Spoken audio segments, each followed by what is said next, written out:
Hello friends. तो आज हम फिर डिस्कस करेंगे यूपीएससी टॉपर्स के जो मॉक इंटरव्यू हैं मेंस एग्ज़ाम के, उनकी कापियों को। ओके, तो जिनकी कापी आज मैं डिस्कस करने जा रहा हूँ ये हैं ऐश्वर्य वर्मा, जिनकी ऑल इंडिया रैंक 4 थी 2021 के एग्ज़ाम में, फाइनल एग्ज़ाम में। ओके, अभी जो रिसेंटली लास्ट टाइम रिजल्ट आया था उसकी मैं बात कर रहा हूँ। तो देखते हैं, बढ़ते हैं कि इन्होंने कैसे आंसर फ्रेम किए। तो जो पहला क्वेश्चन है 150 वर्ड्स में राइट करना है, 10 मार्क्स का है। क्वेश्चन है, in the context of protection of monument explain the role of ASI और archaeological survey of India, also comment on challenge faced by ASI measures taken to address this question. ये mainly question है, ये जो ASI है हम जानते हैं कि एंशिएंट हिस्ट्री से पार्ट करता है, क्योंकि एंशिएंट हिस्ट्री में ही मोनूमेंट एंड आर्किटेक्चर्स आते हैं। तो देखते हैं कि इन्होंने किस तरीके से डिफाइन किया है अपने आंसर को। आप पहले से तो फर्स्ट इम्पॉर्टेंट थिंग होती है क्वेश्चन को पढ़ के उसको अंडरस्टैंड करना। तो क्वेश्चन यही पूछ रहा है, in the context of protection of monument explain the role of archaeological survey of India. Okay, तो जो क्वेश्चन का इन्होंने इस तरीके से लिखा है कि archaeological survey of India was established by Alexander Cunningham to discover past heritage and understand the Indian culture.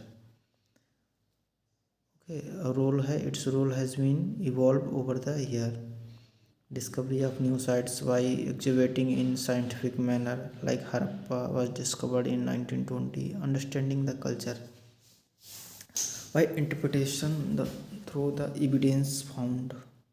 Okay, fire atlas at Kalibanga means importance of ritual preserving the existing sites to protect the culture and promote tourism and restoration of site. जैसे कि हम जानते हैं कि जब कोई भी cultural sites या कोई मोनूमेंट नया फाइंड होता है तो आर्कियोलॉजिकल सर्वे ऑफ इंडिया की जिम्मेदारी होती है, वो उनको प्रोटेक्ट करने के लिए बहुत सारे रूल्स रेगुलेशन या वर्क करती है।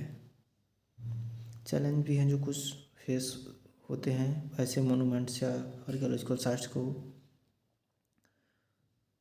सुरक्षित रखने के लिए। लाक ऑफ स्किल्ड स्टाफ, जैसे स्किल्ड स्टाफ की कमी की वजह से भी प्रॉब्लम आती है, लाक ऑफ टेक्नोलॉजी की वजह से भी प्रॉब्लम आती है, lack of fund for education and fund की कमी से भी बहुत सारी समस्याएं आती हैं। तो मेजर्स जो टेकन है, ministry of culture and tourism form adopt heritage scheme promoting tourism through Swadesh Darshan, ऐसा is the instrumental in reconstructing the glorious history of India. दूसरा क्वेश्चन है फिर 150 वर्ड 10 मार्क्स का, tribal art has a huge potential for acting economic resource and also tool for socio economic transformation of tribal in India, elucidate. Okay, elucidate का मतलब क्या होता है, चुनौतियों को रेखांकित कीजिए। Tribal art refers the art posed by specific tribes which are unique and represent tribal of culture. Okay, potential क्या है इसका, as an economic source, tribal लोगों की इकोनॉमिक कंडीशन को इम्प्रूव करने के लिए ही ट्राइबल आर्ट और उनके जो आर्ट फैक्ट्स होते हैं वो इम्पॉर्टेंट होते हैं, जिससे वो अपनी अर्निंग को करते हैं। गवर्नमेंट ने कई सारे प्रोग्राम स्कीम चलाई हैं जो ट्राइबल प्रोडक्ट्स को प्रमोट करती हैं, जैसे हैं हुनर हाट के बारे में आपने सुना, performing art in global function, जैसे बहुत सारे कल्चरल प्रोग्राम होते हैं। जैसे 15 अगस्त का सेलिब्रेशन होता है, 26 अगस्त का 26 जनवरी पे जब हम रिपब्लिक डे मनाते हैं, तभी भी आपने देखा होगा बहुत सारे ट्राइबल लोगों के प्रोडक्ट को शो किया जाता है, और भी बहुत सारे फेयर लगते हैं, वहाँ भी उनको रिप्रेजेंट किया जाता है। Recently eight Tripura in Tripura dance featured in UAE step GI tag for their product. GI government उनके प्रोडक्ट को पॉपुलरिटी और प्रोवाइड कराने के लिए उनको जीआई टैग प्रोवाइड कराती है, जिससे इंटरनेशनल लेवल के ट्राइबल लोगों के प्रोडक्ट को प्रमोट किया जा सके। तो यही सब इन्होंने लिखा है। सोशो इकोनॉमिक ट्रांसफॉर्मेशन के बारे में लिखा है कि जब वो उनके प्रोडक्ट की डिमांड बहुत ज़्यादा मार्केट में होती है तो उनका ऑल ओवर डेवलपमेंट होता है। तो better trust and assimilation, challenge भी इन्होंने कुछ बताया, जैसे lack of awareness is how to utilise the artefact of economic gain, जैसे उन लोगों के पास इतनी एडवांस टेक्नोलॉजी या नहीं होती जिससे वो अपने प्रोडक्ट को और ज़्यादा स्मार्ट बना पाएँ, जिसकी वजह से ये कमी है। Declining art, majority of them are moving away from their culture. बहुत सा इन्होंने कारण बताया कि बहुत से ट्राइबल लोग मॉडर्न ग्लोबलाइजेशन की वजह से अपना जो यूनिक कल्चर थे उसको फॉरगेट करके अदर चीज़ों को अडॉप्ट कर रहे हैं, जिससे उनकी आइडेंटिटी को लॉस हो रहा है। Poverty and isolation due to rugged terrain, और उनकी जो वो जैसी जगह पे रहते हैं वहाँ प्रॉपर हाउस या पक्का मकान नहीं होता, वो जंगल में रहते हैं, तो इस वजह से भी उनको बहुत सारी दिक्कत प्रॉब्लम आती हैं। Lack of channels to propagate, और उनके पास ऐसे माध्यम भी नहीं है जिससे वो अपने प्रोडक्ट को बहुत ज़्यादा प्रमोट कर सकें। Government of India in 1990 proposed some radical administrative change. It remained sort of fulfilling aspiration of Indians elaborate.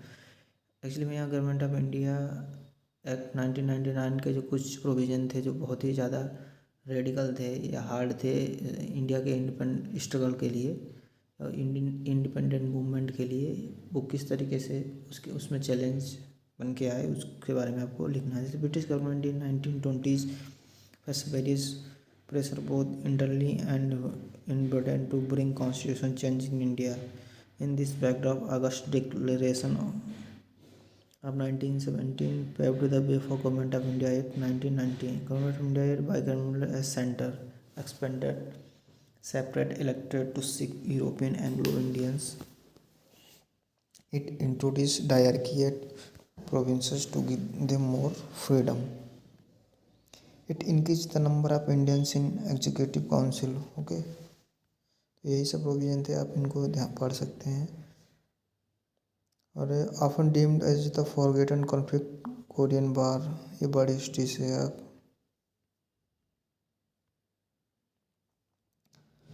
Explain the origin of earth magnetism, discuss its significance with special reference to its interaction with solar particles. उसके बारे में आपको लिखना है origin of earth magnetism की, जो अर्थ का magnetism का ओरिजिन होता है ये क्या होता है और इसका सिग्निफिकेंस क्या है। तो our earth behaves as a magnet with its own magnetic field that helps in protection of life around the planet. जैसा कि हम जानते हैं कि हमारी अर्थ के पास एक अपना मैग्नेटिक पावर है जिसकी वजह से बहुत सारी लाइफ अर्थ पे एग्जिस्ट करती है। Origin earlier theory suggested presence of a strong magnet at core, but given its high temperature it was discarded molten ions. Latest evidence suggests that core is molten with metals like iron, due to which it has free electrons which circulate inside it and create a magnetic field. Okay. The solar particle and rays often interact with magnetosphere, ये सब के बारे में लिखा है। Magnetosphere क्या होता है? Plays a crucial role in sustaining life on earth. तो मैग्नेटोस्फीयर एक बहुत ही इंपॉर्टेंट रोल प्ले करता है अर्थ पर लाइफ को एक्सिस्टेंस के लिए। चलो और आगे क्वेश्चन डिस्कस करते हैं 250 वर्ड का। इसलिए क्वेश्चन 250 वर्ड का है।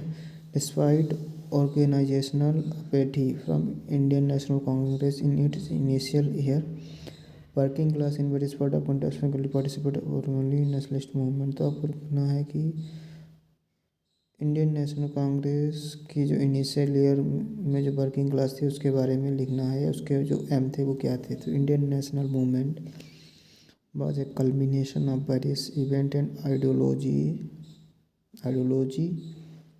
among which the working class also played a crucial role. तो initial organization path from INC, initial phase of Congress was dominated by moderate whose aim was self-rule under British Empire. Under Triple P petition, prayer, propaganda, their apathy in manifested.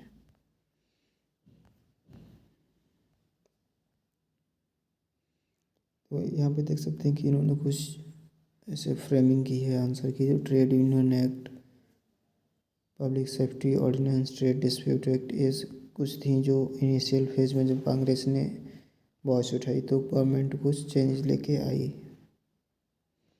Labour movement gave a push to national movement both in ideology and support. तो ये कुछ इस तरीके से आप देख सकते हैं कि इन्हों की आंसर राइटिंग की है और इनकी ऑल इंडिया रैंक 4 थी इस बार के एग्ज़ाम में। तो content is very important. India spent less than 1% of GDP on care work infrastructure and service. In view of the statement explain how increase public investment in care economy infrastructure can be instrumental in meeting multiple policy objectives. तो care economy infrastructure refers to the work done to take care of children sick and elderly. तो आप देख सकते हैं care infrastructure का मतलब यही होता है कि इंफ्रास्ट्रक्चर डेवलप करना चिल्ड्रंस के लिए, अच्छे स्कूल, हॉस्पिटल्स, पेशेंट के लिए हॉस्पिटल्स, एल्डरली पीपल्स के लिए रेस्ट हाउस या गेस्ट हाउस जो भी हो सकते हैं। Issue with care economy infrastructure largely informal with majority unpaid worker, lack of proper recognition, policy implementation, increase in public investment, gender justice, participation rate, employment prospect, contribution to economy, reduce stress and dependency of population, old age population in engaging day by day. These were the techniques. This is how you can also write your question। और आप यहाँ देख सकते हैं आराम से कि किस तरीके से इन्होंने अपने आंसर को फ्रेम किया है। तो आप भी कोशिश करिए ऐसे ही लिखने की। मिलते हैं आगे।